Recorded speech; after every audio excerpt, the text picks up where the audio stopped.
Hello everyone, this is lecture number 2 on law of limitation. ठीक है, हमने lecture number जो प्रीवियस हमारा लेक्चर था उसमें हम ये डिस्कस कर चुके हैं कि हमारा बैकग्राउंड या फिर हमारा लॉ ऑफ लिमिटेशन का इंट्रोडक्शन क्या है। ठीक है, लॉ ऑफ इंट्रोडक्शन हमारे पास है, लॉ ऑफ लिमिटेशन कैसे आया, ठीक है, कब से हमारे पास लॉ ऑफ लिमिटेशन की जो है हमारे पास कोड स्टार्ट या फिर कोड की जो हमारे पास प्रिपरेशन कब से स्टार्ट हुई। ठीक है, तो अब हम पढ़ रहे हैं हमारे पास नेचर।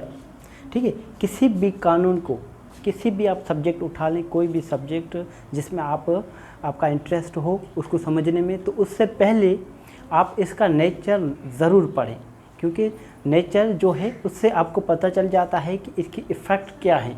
ठीक है, कोई भी सब्जेक्ट आप पढ़ेंगे तो उसके बारे में उसकी जो नेचर आपके जहन में होगी तो फिर आप उसको अच्छी तरह से स्टडी कर सकेंगे। ठीक है, हमारे पास नेचर ऑफ लिमिटेशन लॉ में हमारे पास नेचर नंबर 1 जो है वो है रूल ऑफ प्रोसीजर। मीन्स हमारे पास लिमिटेशन एक्ट जो है, limitation act is the rule of procedure. It means branch of adjective law. अब हमारे पास एडजेक्टिव लॉ जो है, हमारे पास 2 किस्म के लॉ होते हैं। एक होता है सब्सटेंटिव, ठीक है, and second one is procedural. हमारे पास 2 टाइप्स के लॉ होते हैं, substantive and second one is procedural. अब हमारे पास वो कोई ऐसा सब्जेक्ट जिसमें दोनों आ जाए, दोनों चीज़ें आ जाएं, तो वो हमारे पास क्या कहलाएगा, एडजेक्टिव। ठीक है, और जहाँ पर हमारे पास दोनों जो लॉ हमारे पास अवेल हों किसी एक सब्जेक्ट में, फॉर एग्जांपल हमारे पास सीपीसी के सेक्शन जो है वो हमारे पास डील्स करते हैं सब्सटेंटिव, ठीक है, सब्सटेंटिव पार्ट, एंड हमारे पास जो ऑर्डर्स एंड रूल्स हैं वो हमारे पास डील्स करते हैं प्रोसीजरल लॉ। तो फिर अब मैं आपको बता दूं, जहाँ पर सब्सटेंटिव और हमारे पास ये जो लॉ, दोनों लॉ किसी एक सब्जेक्ट में मौजूद हो तो फिर वहाँ पर हमारे पास प्रिवेल करेगा प्रोसीजरल लॉ। ठीक है, जहाँ पर सब्सटेंटिव और प्रोसीजरल लॉ होगा वहाँ पर हमारे पास प्रिवेल करेगा प्रोसीजरल लॉ। मीन्स ये दोनों एडजेक्टिव कहलाएंगे और एडजेक्टिव कहलाने वाला ऑटोमेटिकली प्रोसीजरल लॉ है। ठीक है, it in self is procedural law. ठीक है, अब हमारे पास रूल ऑफ प्रोसीजर है और ये हमारे पास ब्रांच ऑफ एडजेक्टिव लॉ है, और it means law of limitation is a procedural law. ठीक है, इसका मकसद हो गया कि हमारे पास लिमिटेशन लॉ जो है वो एक प्रोसीजरल लॉ है। ठीक है, एडजेक्टिव, ये बात यहाँ तक आपको क्लियर होनी चाहिए। ठीक है, सेकंड पॉइंट है हमारे पास है, सेकंड नेचर जो है हमारे पास law of limitation is lex fori. हमारे पास 2 टाइप्स के लॉ होते हैं, जैसे कि हमने पढ़ा substantive and second one is procedural law. ठीक है, सब्सटेंटिव और प्रोसीजरल लॉ की तरह ही हमारे पास लॉ जो है वो 2 टाइप्स के होते हैं। एक हमारे पास फर्स्ट जो हम कहेंगे lex fori and second one is lex loci. Lex fori, second one is lex loci. ठीक है, अब हमारे पास लेक्स फोराई क्या है, लेक्स फोराई वो कानून, ठीक है, वो हमारे पास रूल्स या वो रेगुलेशंस जो एक कंट्री के अंदर ही उसका रेगुलेशंस हो, ठीक है, उसका वो एप्लीकेबल हो, उस कंट्री के अंदर ही एप्लीकेबल हो। ठीक है, वो हमारे पास लेक्स फोराई है। और लेक्स लोकाई मीन्स जहाँ पर कोई एक्ट होता है, कोई कमिटमेंट होती है, कोई कमीशन होती है, कोई क्राइम या फिर किसी भी लेन देन, कोई कॉन्टैक्ट होता है, जहाँ पर भी वो अराइज होता है वो लेक्स लोकाई होता है लॉ।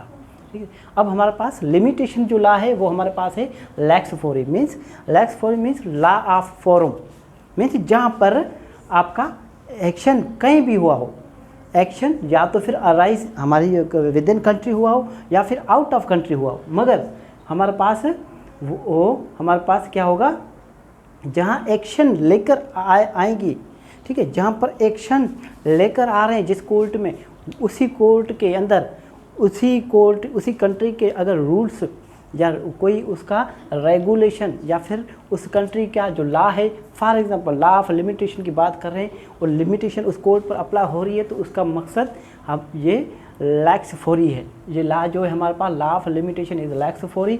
लेक्स फोराई का मतलब लॉ ऑफ फोरम या फिर law of a country in which action is brought. Law of country in which action is brought का मकसद, फॉर एग्जांपल ए ने बी को डेट दिया, ठीक है, 5 लाख रुपीज़, ठीक है।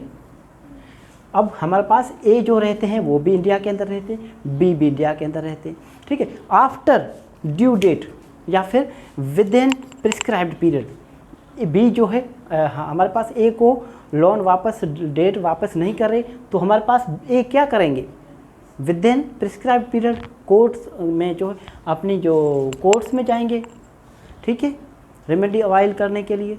तो फिर जिस कोर्ट में जाएंगे वो क्या है हमारे पास, विद इन कंट्री है वो कोर्ट, जी बिल्कुल वो कंट्री हमारे पास विद इन कंट्री है, तो फिर वो क्या हो गया, लैक्स फॉरी हो गया। फॉर एग्जांपल ए ने डेप्ट दिया बी को, बी कहाँ रहते हैं हमारे पास, बी रहते हैं अमेरिका, ठीक है, बी अमेरिका में रहते हैं, मगर बी ने लोन वापस नहीं किया, बी ने लोन वापस नहीं किया, ए ने क्या किया, ए ने विद इन प्रिस्क्राइब्ड पीरियड, ठीक है, expiration of the prescribed period, before the expiration of prescribed period a जो है इंडिया की किसी भी कोर्ट में केस सूट फाइल कर देते हैं, या फिर वो पाकिस्तान का रहने वाला है तो अपनी कंट्री में वो अपना सूट फाइल कर लेता है।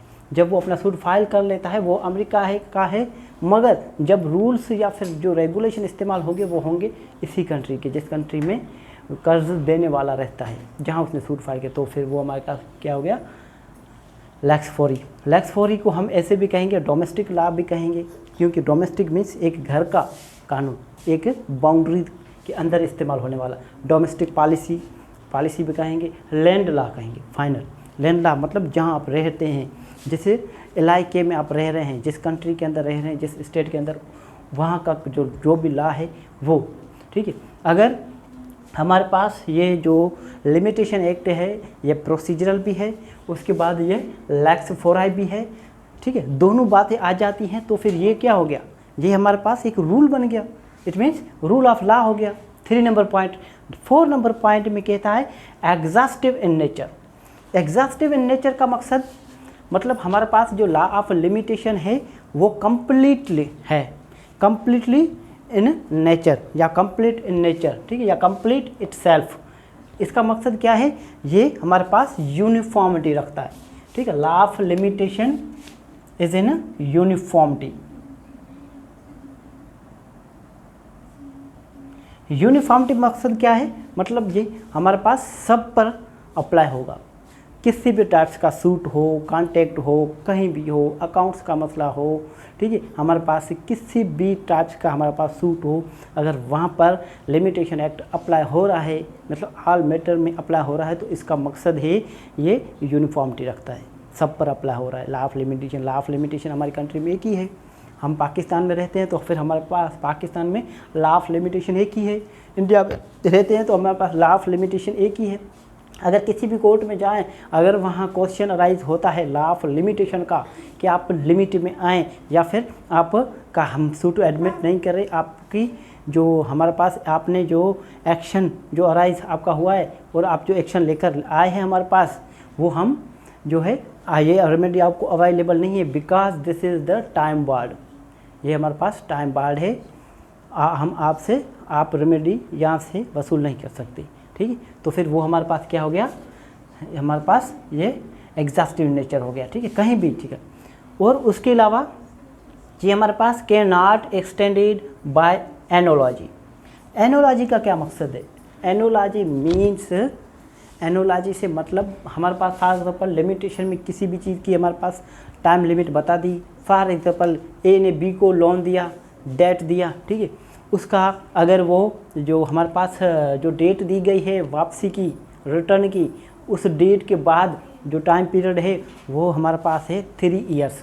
अगर 3 इयर्स के दौरान, ठीक है, वो अगर चाहता है कोर्ट के अंदर वो उसे अवेल्डी और रेमेडी अवाइल करे तो फिर वो 3 इयर्स में ही आ सकता है, ठीक है। ऐसा नहीं है कि वो जब चाहे वो आए, बिल्कुल ऐसा नहीं। इसलिए cannot extend by analogy, मतलब हम अगर किसी चीज़ के लिए टाइम पीरियड हमारे पास बता दिया गया है तो फिर किसी भी कोर्ट या किसी भी फोरम पर किसी भी ऑफिसर को किसी भी तरह हमारी कंट्री के अंदर कोई और लिमिटेशन नहीं होगी, ठीक है, एनालॉजी नहीं होगी, मीन्स लिमिटेशन एक्ट जैसा ही कोई और एक्ट नहीं होगा जहाँ पर हमारे पास लिमिटेशन बताई गई हो किसी फोरम पर जाने की, ठीक है, जुडिशियल रेमेडी अवेलेबल करने की, ठीक है।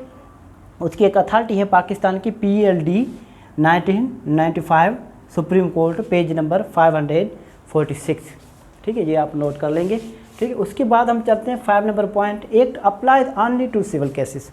ऑनली टू सिविल केसेस का मतलब क्या है? नॉट टू क्रिमिनल मैटर्स, ठीक है, not to criminal matters, this is the civil law, ठीक है। मगर except in matter expressly and specifically provided for that purpose, मगर फिर भी अगर ख़ास तौर पर या फिर स्पेसिफिकली अगर कहीं बता दिया गया है लिमिटेशन एक्ट के अंदर कि ये हमारे पास क्रिमिनल हमारे पास जो लॉ है उन पर भी अप्लाई होगा। फॉर एग्जांपल, अब हमारे पास पहले ये आपको समझ आ जाए एक्सप्रेसली क्या है। एक्सप्रेसली दो टाइप्स के होते हैं हमारे पास, ठीक है, एक होता है एक्सप्रेसली, दो वर्ड है हमारे पास, एक एक्सप्रेसली एक है इम्प्लाइडली। एक्सप्रेसली वो जो रूटीन फॉर्म में हो, जो हमारे पास रूटीन फॉर्म में जो भी हमारे पास लॉ है वो सब रूटीन में है तो वो एक्सप्रेसली है, ठीक है। और जो इम्प्लाइडली मीन्स सुनी ओरल चीज़ें, सुनी सुनाई बातें या फिर कहावत, वो हो गई हमारे पास इम्प्लाइड, ठीक है। अगर एक्सप्रेसली के वर्ड लिखा गया है तो मतलब कहीं रूटीन में लिखा हुआ हो, लिमिटेशन एक्ट के अंदर कहीं लिखा गया हो, ठीक है, स्पेसिफिकली। फॉर एग्जांपल हमारे पास लिमिटेशन एक्ट का आर्टिकल नंबर 150, ठीक है, 150 हमारे पास 150 है, 150A है, 154 है, 155 है, 157 है, ठीक है। 150 में हमारे पास अगर किसी को डेथ पनिशमेंट दी जाती है, अगर किसी को सज़ाए मौत सुना दी जाती है तो फिर उसको अपील करने का जो राइट है और उसका जो लिमिटेशन है वो ओनली 7 डेज़ है, ठीक है, 7 डेज़, ठीक है। इसी तरह बता दिए फॉर एग्जांपल हमारे पास 157 जो है हमारे पास अपील अगेंस्ट अक्वेटल।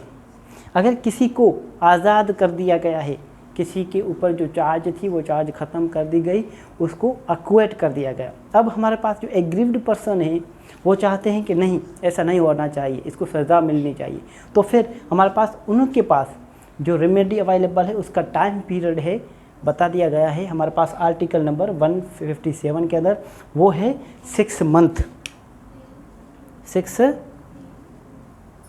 मंथ्स, ठीक है, ये आप नोट कर लें। इसके बाद हम चलते हैं पॉइंट नंबर 6 पर।